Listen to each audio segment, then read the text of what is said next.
Good morning to everybody. It was a pleasure to meet most of you last week. I want to begin by thanking the members of the State Judicial Nominating Commission for the work you do. With 60 applicants for the three open positions on the Supreme Court, you've had a larger task than normal.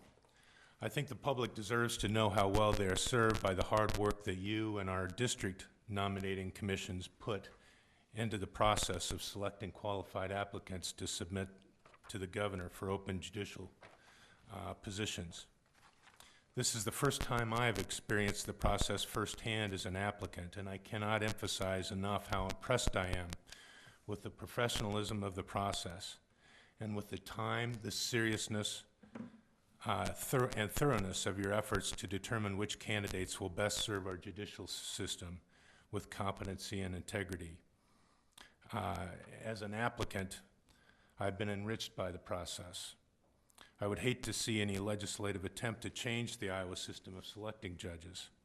It is a system that has served us well over the last half century. This system has provided us with one of the most solid set of judiciary in the country, one based on merit and integrity, one which is the envy of other states, one of which our state bar is proud of, and one which the citizens of Iowa should be proud of. Secondly, I also want to state my awareness that of the three branches of government, the judicial system is probably the most overlooked. Number one, our judges are not elected, so they're not focused on clamoring for attention to gain re-election. They're focused on doing their jobs and serving the people of Iowa. They are not naturally people of politics, they are people of the law.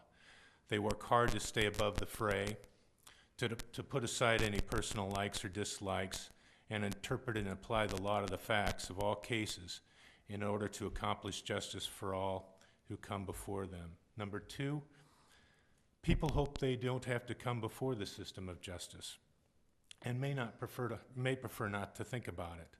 I would guess that 99% of my clients over the years would tell you that they never thought they would become involved in the system.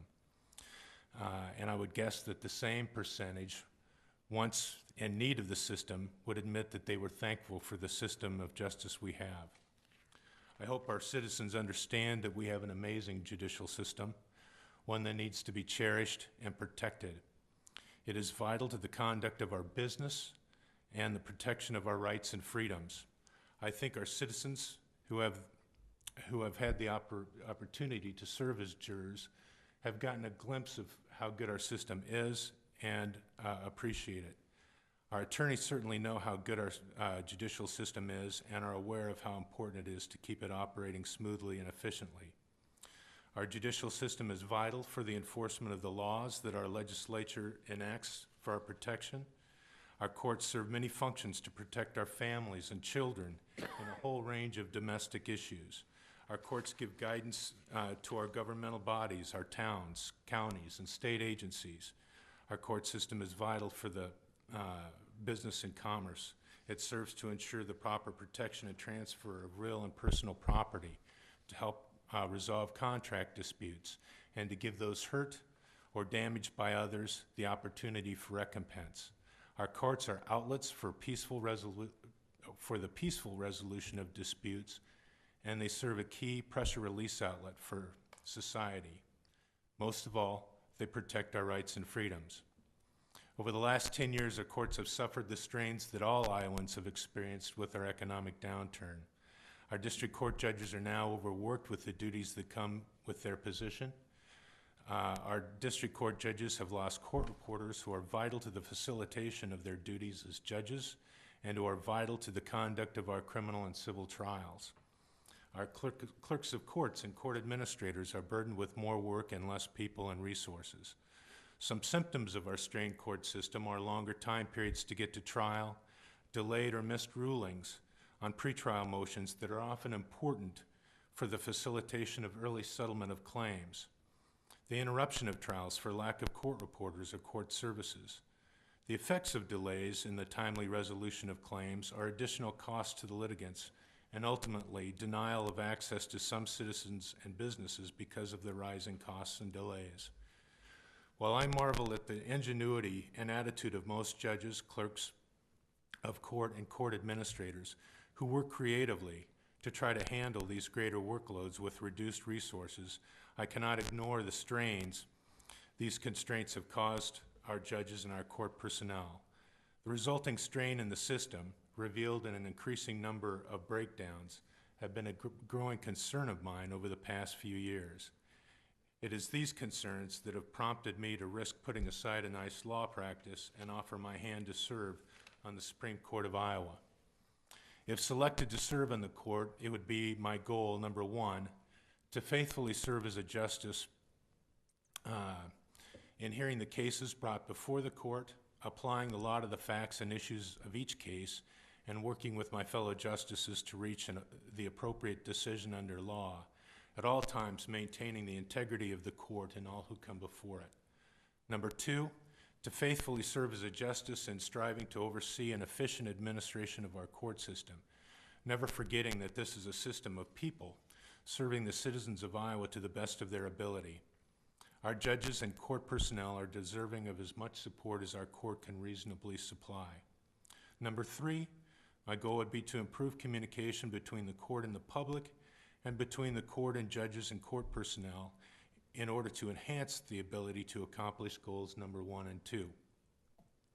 By improving communication, I believe that communication involves speaking, listening, and understanding. I believe I have the perspective to serve. I understand the perspective of a party to a lawsuit. I know and understand the realities that both individual and business litigants face when using our court system. I believe a juror should never lose sight of these realities. I believe I'm an even-keeled, empathetic person. There are not very many people I don't get along with. I believe in maintaining the ethics and dignity of the court and of the lawyers who argue before it. If selected to serve, I will put forth my best effort to strengthen and preserve the court system that has served and protected the citizens of Iowa so well since its 19th century beginnings. That concludes my opening statement. I'd be happy to answer any questions that you may have. Thank you very much, Mr. Anderson. Any questions from the right side over here? I have a question. Professor? You just mentioned that you're an even-keeled, empathetic person. How do you think a judge's personal temperament or personality or character, virtues, I guess you'd say, how important should we as commissioners weigh those kinds of factors versus sort of, I guess, the more objective experience, credentials, things like that? Okay. The practice of law, and I think that it's a natural nature of a lot of attorneys that get into the business. It's an intellectual business. I mean, interpreting laws and applying the laws to the issues, and I think attorneys a lot of times can get caught up in the intellectual aspect of it. And that's quite frankly a fun part of the practice of law. But you cannot forget the realities of the people that you serve. You can't forget the litigants. The litigants that come before the court are scared. They are in uncertain territories, and I think you always have to be mindful of that. I think the demeanor of a court, of a judge, is also important because it's very important for judges and justices to maintain the dignity of the court. And that means not just expecting respect from the attorneys that come before them and the parties that come before them, but also showing the respect to the parties that come before them. It's all part of the package of showing the public that this is a serious business and it's a business of people. And I don't think you can ever forget that. And so I think the demeanor of a judge is very important, or a justice. The ones I remember are the ones that treat people poorly. I think if a judge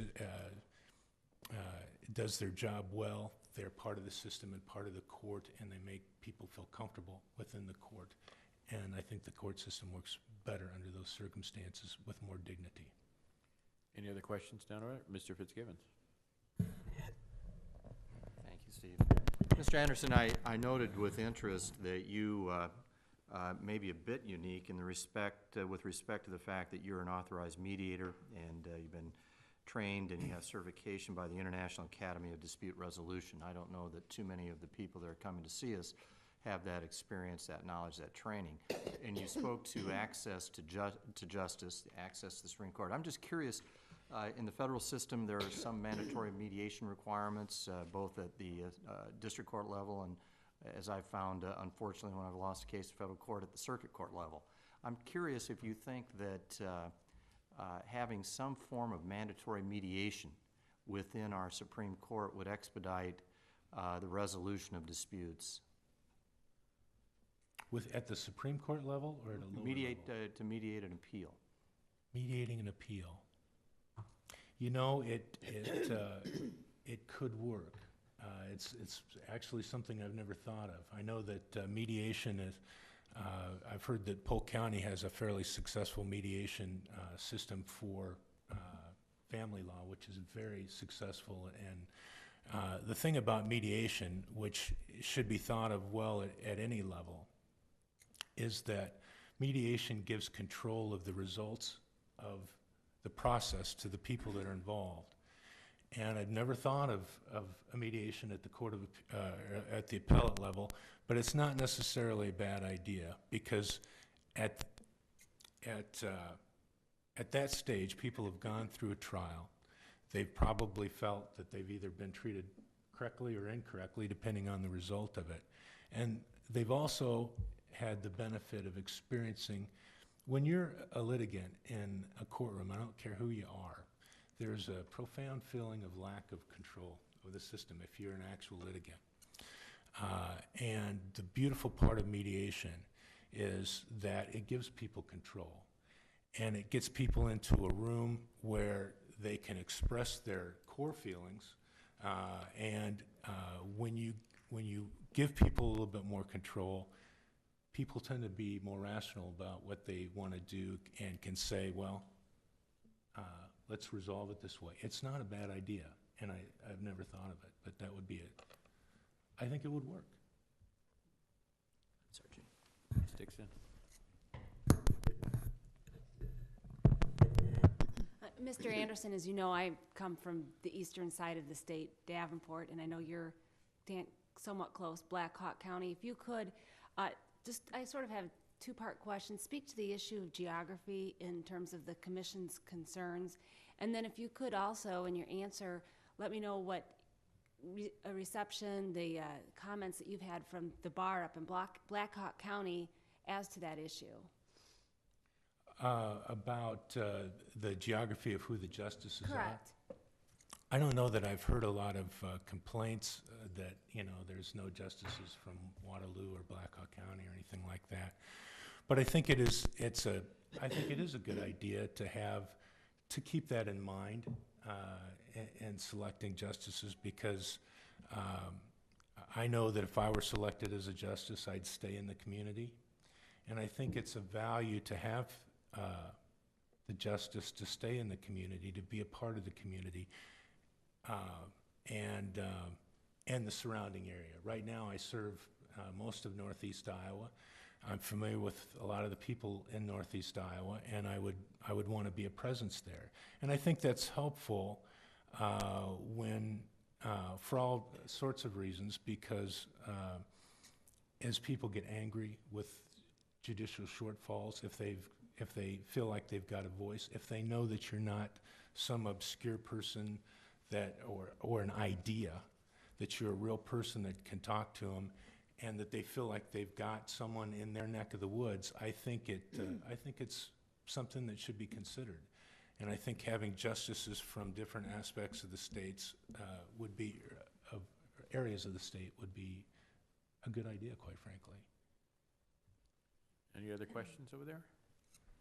Mr. Mickelson? Since the last fall's retention, there seems to be a possibility that there's maybe some visibility of the court that's lacking to the public. Could you comment on how you might change the perception of the court to the public? Yeah, I think part of it is just being visible and being out and part of the community. And I know that the Supreme Court now on its website has, you can ask for justices to come out and speak. And I don't know how much the public takes advantage of that, but They do. they do. Okay. But that's part of it, getting out and speaking to people, and so they can realize that you're a human being and that you care.